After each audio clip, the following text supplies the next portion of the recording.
দাদা বাবু আর নুপুর দিদি বলে যে কি না মানাবে, লোকে দেখলে রাধা কৃষ্ণকে বলবে দূরে থাক। মানানোটাই বড় কথা নয়, নুপুর আবার আমার একমাত্র মেয়ে, আর সুখ শান্তি আমায় দেখতে হবে। আমি বলছি বাবু, পলাশ দাদা বাবু শুনলে বিয়ে করলে দিদিমণির খুব ঝুঁকি হবেন। তারপর ধরো না কেন, এই আপনার একমাত্র মেয়ে সব সময় চোখের সামনেই থাকবে। আর দেবীপুর থেকে চলন লেখা কতটুকু নেই বাবদ। আমি ওকে দিদিমণিকে দূরে থাকতে পারবো।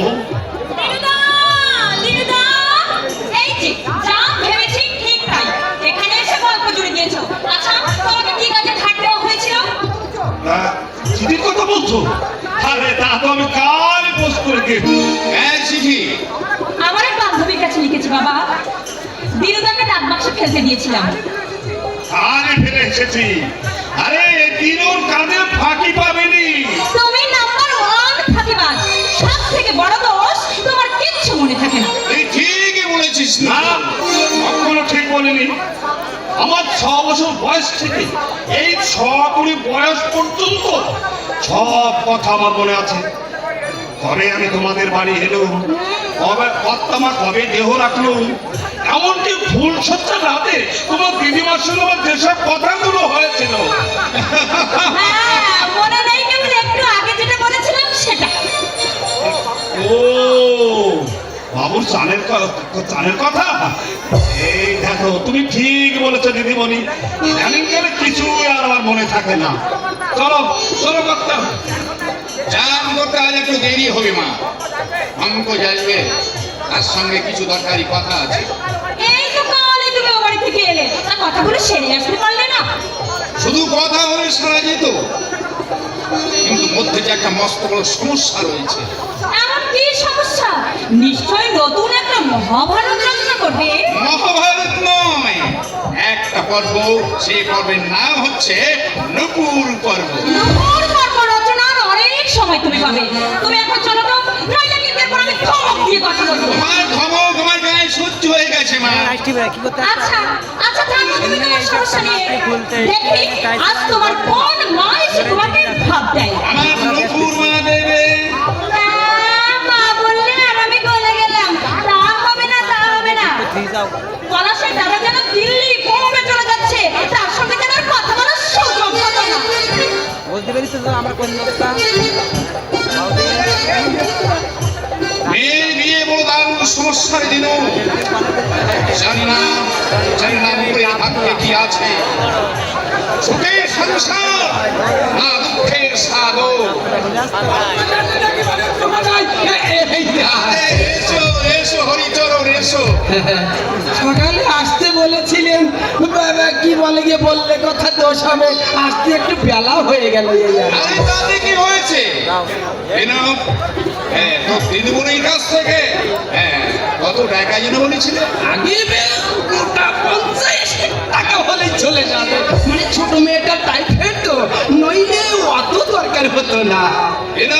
যাচ্ছে। কিছু বলছে নাকি?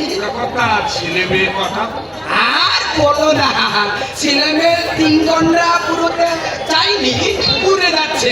এই জন্য বউটাকে বাবার বাড়ি রাখি, যে বাড়ি থাকলে সন্তান শুধু হচ্ছেই আর হচ্ছেই। এখন বিষয় হলো 3 ঘন্টা পুরোতে চাইনি, কিন্তু বউটা বাপের বাড়ি থেকে এসেছে আজ 5 দিন। তাই ভাবছি 9 মাস 25 দিন পরে আরেকটা হবে 3 ঘন্টা।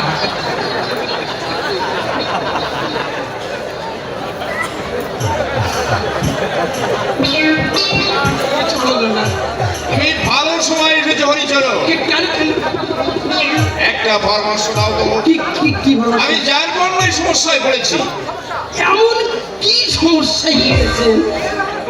মুকুরের বিয়ের ব্যাপারে আমি খুব চিন্তায় পড়ে গেছি। কেন? আমরা তো সবাই জানি তুই মোরারি চাটুর্যের মেজ ছেলে পলাশের সঙ্গে তো নুপুর মায়ের। হ্যাঁ, একটা মৌখিক কথা হয়েছিল, ওরা সবে কলেজে ঢুকেছে। ঢুকেছে ওই ঢুকাই ছাড় পাঁচ আর করতে হবে না এগুলো। কেন? যা গোয়ার মার্কে ছিলি এই তো সেদিন আমাকে যাচ্ছিল তাই বলে গালাগালি দিলে, বললে কথা দোষ হবে, লঘু গুরু পর্যন্ত জ্ঞান করে। চাষি জমিগুলো তো ভবসাল্লারের কাছে বাধা। ওই বাদাই থাকবে এ জন্ম ছাড়াতে আর হবে না।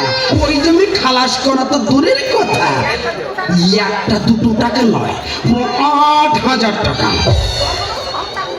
পঙ্কজ অবশ্য ভালো চাকরি করে, তাছাড়া ভাই ভাই ওদের খুব মিল। মিল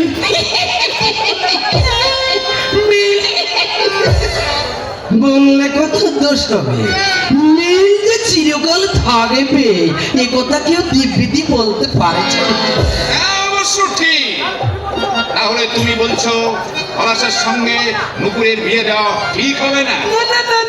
না, আমি তো ওইভাবে বলতে চাচ্ছি না। তবে পলাশের চেয়ে ভালো ছেলে আপনি অনেক। কিন্তু আমি যে মুরারির কাছে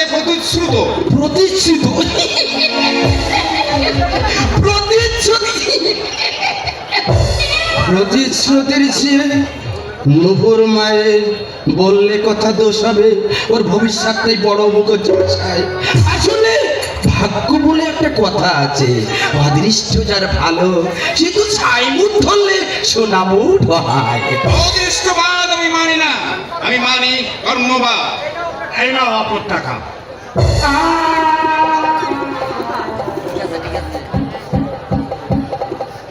ছেলে মেয়ে 12টা।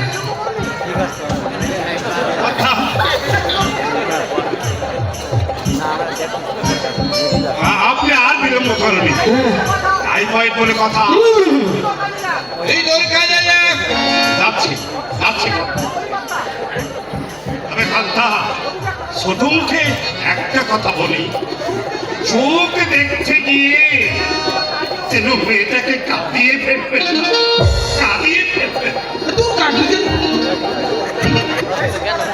সেই চিন্তায় আমাকে পাগল করে তুলেছে।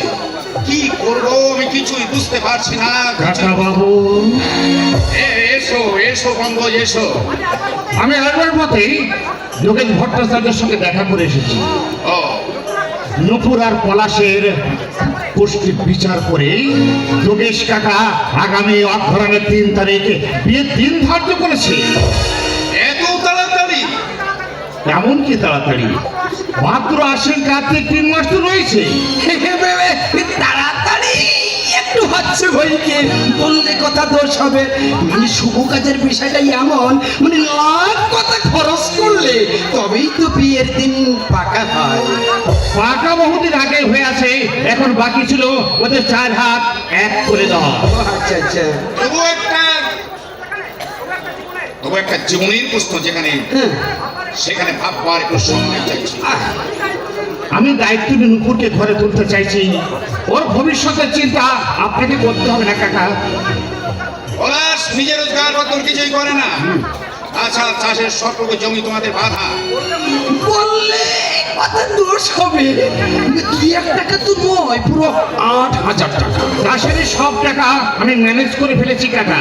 আর পলাশের চাকরির কথা বলছেন তো, আপনি কোনো চিন্তা করবেন না কাকা। পলাশ এখন পড়াশোনা করছে, পড়াশোনা যা করে সে চাকরি নিশ্চয়ই পাবে। তোমারও সরকারি চাকরি নয়, প্রাইভেট ফার্মে চাকরি করছো, আর স্থায়িত্ব কতটুকু বলো? শুধু অর্থ আর বিষয় সম্পত্তিকে আপনি বড় করে দেখবেন না কাকা। ওদের দুজনের কথা একটি বার ভেবে দেখুন। ছোটবেলা থেকে ওরা একে অপরকে ভালোবাসে, সেই দোষটা শুধু ওদের নয় কাকা। আপনিও তো কথা দিয়েছিলেন, তাই তো আজ ওরা মিলে ভাবে একে অপরের সঙ্গে মিশে গেছে। আজ যদি কোনো কারণে আমরা ওদেরকে আলাদা করে দেই, তাহলে ওদের জীবনটা ভেঙে চুরমার হয়ে যাবে কাকা, ভেঙে চুরমার হয়ে যাবে। সবই আমি বুঝতে পারছি পঙ্কজ, কিন্তু জেনে শুনে আলু চড়ে খড় বাঁধা কি উচিত? যথার্থ কথা বলেছেন আপনি চুপ করুন, আমার কথা হচ্ছে কাকার সঙ্গে। বললে কথা দোষ হবে, মানে অনেক কথা কি কিছু বলেছি নাকি? পঙ্কজ, আমাকে একটু ভাবতে সময় দাও। সময় আমি অনেক দিতে পারতাম কাকা, কিন্তু বাবার অবস্থা যে মোটেই ভালো নয়। অগ্রহায়ণ মাস, তাই তো হয়তো অনেকই দেরি হয়ে যাচ্ছে কাকা। মুরারির কথা আমি সবসময় ভাবি পঙ্কজ। পলাশ আর নুপুরের ভালোবাসার কথা আমি ভাবছি। এও জানি আজ কোনো কারণে ওদের যদি বিচ্ছেদ ঘটে যায়, সে আঘাত ওরা নিশ্চয়ই পাবে। সারা জীবন সে আঘাত ওরা সইতে পারবে না। তবু আমি একটা সময় চাইছি। যাক, একটা কিছু ঠিক করে আমি নিজে গিয়ে তোকে জানিয়ে আসবো। এমন কিছু করবেন না কাকা, যার ফলে ওদের দুটি জীবন আজ এমনি ভাবে নষ্ট হয়ে যায়। একটা কথা মনে রাখবেন কাকা, নুপুর যেমন আপনার একমাত্র মেয়ে, পলাশ তেমনি আমার ছেলের গর্বের ভাই, তার চোখের জল আমি সইতে পারবো না কাকা, আমি কিছুতেই সইতে পারবো না, কিছুতেই না, কিছুতেই। বললে কথা দোষ হবে। বলছিলাম কি বাড়ি মশাই, মানে আপনি একটা অবলম্ব না করে ভালো পাত্রের খোঁজ করুন। পলাশ, ওই যে পলাশ মামনি নুপুরের কোনো দিকে যোগ্য না। বলেন তো আমিও কাজে লেগে যেতে পারি। বেশ, দেখো। কিন্তু মুরারি আপনি এখনো মুরারি করছেন? এ জগতে কি কার বলুন তো? মায়া, সবই মায়া। বলছেন কি আপনি আবার মায়ায় পড়ে যাচ্ছেন না? বলি কি, সবারই তো মায়ার সংসার, মায়ায় পড়ে গেছেন আপনি। সবারই তো মায়ার সংসার, মায়ায় পড়ে গেছেন আপনি। আপনার কর্ম আপনি করে, মুরারি তাতে কি যায় আসে? সবারই তো মায়ার সংসার। আমি এখন আসি, কথাটা মনে রাখবেন। পলাশ নুপুরের কোনো দিকে যোগ্য না। আমিও কিন্তু এই কাছে লেগে গেলাম। হ্যাঁ, ঠিক আছে, ঠিক আছে, ঠিক আছে। বলছিলাম পলাশ নুপুরের নদীকে যোগ্য নয়। কথাটা বুঝতে পেরেছেন তো? মায়া, সব মায়া। মায়া থেকে বেরিয়ে আছো, মেয়েটার বলে সব নষ্ট করে। আর কি বললো পলাশ নুপুরে, বললে কথা দোষ হবে, কোনো দিকে যোগ্য না।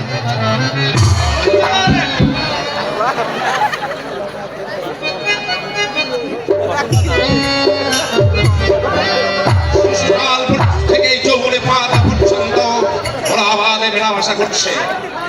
আজ যদি পলাশের সঙ্গে নুপুরের বিয়ে আমি না দিই, নুপুর কি সইতে পারবে? এত প্রেমের দুঃখের কথা কতদিন না শুনতে পায়। ওরাও যদি না, আমি আর ভাবতে পারছি না, আমি আর ভাবতে পারছি না।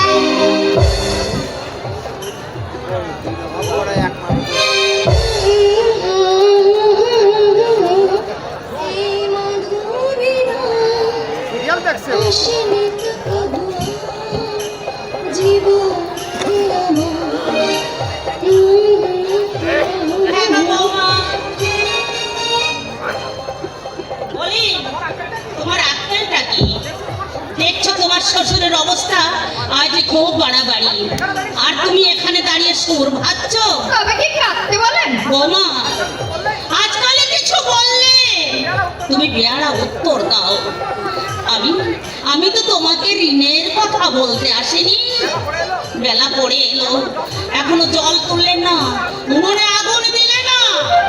আপনাকে তো 10 বার কান কামড়ে বলেছি আমার শরীর খারাপ। শরীর খারাপ, কিন্তু নাওয়া খাওয়া তো বন্ধ দিচ্ছ না। কি আপনি আমায় খাওয়ার খোটা দিলেন? আপনাদের খাই না, আমার স্বামীর কামাই খাই। আমরাও পঙ্কজের কামাই খাই। এক কথার আর এক অর্থ করো না বৌমা। তাহলে ডাক্তার দেখাও, ওষুধ খাও। একজনের চিকিৎসা করতে হিমশিম খেয়ে যাচ্ছে, তার উপর আবার আমি খরচ বাড়াই। কিন্তু শরীর খারাপ নিয়ে বসে থাকা তো ঠিক নয়। চৈতালি কাজের যোগ্য হয়েও কোনো কাজেই সে থাকছে না। রোগীর কাল সামলাতে আমিও অন্যদিকে নজর দিতে পারছি না। এমন অবস্থায় তুমিও যদি হাত পা গুটিয়ে বসে থাকো তাহলে কি আর চলে মা? শরীরে কুলানে আপনাকে এত কথা বলতে হতো না। বৌমা। আশ্চর্য, বউ হয়ে এসেছি বলে যেন একেবারে মাথা বেঁকিয়ে দিয়েছে। বৌমা, তা কেন বৌমা? বউ হয়ে তো আমি ওই সংসারে এসেছিলাম। আমার শরীরও তো লোহা দিয়ে গড়া নয়। আপনার শরীরের ঠিকুজি কুষ্টি জানে আমার লাভ নেই। বৌমা, বৌমা, বুঝি বৌমা বুঝি। কেন তুমি এত ছটফট করছো? কেন ভালো কথার তুমি মন্দ অর্থ করছো? আপনার বুঝে নিয়ে আপনি থাকুন। আমার সঙ্গে তুমি এভাবে কথা বলো না মা, তাহলে পঙ্কজে শুনলে খুব অসন্তুষ্ট হবে। বেশ তো, আমার নামে লাগিয়ে যত ইচ্ছা ছেলের কান ফাড়ি করুন গিয়ে। লাগানো ভাঙানো স্বভাবটা আমার নয় বৌমা। দুঃখ এই আমাকে তুমি চিনতে পারলে না, বুঝতে পারছো না কত বড় সর্বনাশ তুমি ডেকে আনছো। কি বলতে চাইছেন? তোমাকে কিছু বলার ক্ষমতা আমার আর নেই বৌমা। তুমি অনেক বেশি বুঝে ফেলেছো। স্বপ্নেও ভাবতে পারিনি পঙ্কজের মতো সহজ সরল একটা বোকা ছেলের কাঁধে তোমার মতো পণ্ডিত ভর করবে। মন্দ হয়তো হয় পঙ্কজের, নয়তো আমাদের। সত্যি সত্যি আপনার বড় ছেলে বোকা, তা না হলে কেউ এত বড় সংসার। যা যা সব কথা। আপনার আর কিছু বলবার আছে? একটি কথাই শুধু বলার আছে বৌমা, যদি তোমার কাছে কোনো অন্যায় করে থাকি তার জন্য আমি ক্ষমা চেয়ে নিচ্ছি। মানুষকে জব্দ করার মতো কি কায়দাই না আপনি জানেন? মা, শরীর খারাপ, কাজ করতে পারবো না, এই তো আমি বলেছি। তার জন্য এত কথা বলছেন কেন? আর কিছু বলো না মা, দিদির শরীর খারাপই যখন আমি সব কাজ ছেড়ে দিয়ে যাবো। না না, তুমি কেন করবে? তুমি কেন করবে আরে মা? করলে দোষ কি? দুদিন পরে করতে হলে এখন বললে সমস্যা কি? আগে থেকে রিহার্সাল দিয়ে মুখস্থ করে নেওয়া ভালো।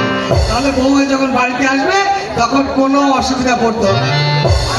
এই না বাবার ওষুধ। আহ, কি আরম্ভ করেছো? ও এখানে গুরুজনরা সাথে আগে বলে দেবে তো।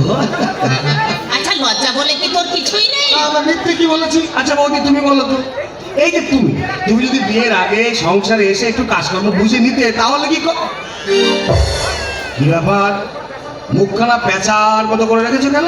দিদির শরীর খারাপ। হ্যাঁ শরীর কেন? শরীর আমি এক্ষুনি ভালো করে দিচ্ছি। এই কি বললে? দিদি? ও ভগবান, বিয়ের আগে সে একেবারে সম্বোধনগুলো সব রপ্ত করে দিচ্ছ। আরে লক্ষ্মী মেয়ে, লাগাও হাত। ও সরি সরি, ও মা এটা ওষুধ। কখন কখন খাওয়াতে হবে? ও কাগজে সব লেখা আছে, তুমি গিয়ে খাই দাও। ওই এর থেকে এখন দুটো ট্যাবলেট একসঙ্গে খাইয়ে দিবে, ঠিক আছে? আচ্ছা